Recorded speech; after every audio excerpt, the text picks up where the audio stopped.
এই লক্ষ্য এই লক্ষ্য আসলে কি? এই লক্ষ্য তাই যা আমরা পেতে চাই। এই সংসারে সুখী কে হয়?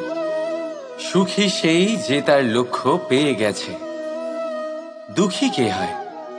দুঃখী সেই যে তার লক্ষ্য এখনো পায়নি। এবারে প্রশ্ন এখন এটাই যে লক্ষ্য সবাই পেতে চায়, লক্ষ্য পাওয়ার জন্য সবাই প্রাণপণ চেষ্টাও করে, তাহলে সবাই তাদের লক্ষ্যে পৌঁছতে পারে না কেন? ঠিক আছে, কোথাও না কোথাও কিছু না কিছু কমতি থেকেই যায়, যাই বাধা থাক। আজকে আমি আপনাকে একটা উপায় বলবো এই লক্ষ্য পাওয়ার জন্য। একটা কাগজ নিন, তাতে একটা চিহ্ন বানান, সেটাই হবে আপনার লক্ষ্য।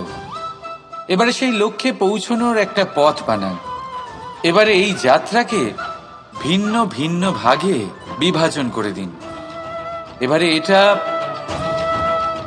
এটা হলো আপনার পরিকল্পনা।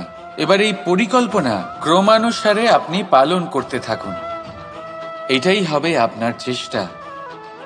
এবার এইভাবে যদি আপনি চেষ্টা করতে থাকেন, যাই আপনার কল্পনা হোক না কেন তা বাস্তব অবশ্যই হবে। তাহলে এই কল্পনাকে বাস্তবে রূপান্তরিত করুন। এইভাবেই নিজের পরিকল্পনা পালন করতে থাকুন।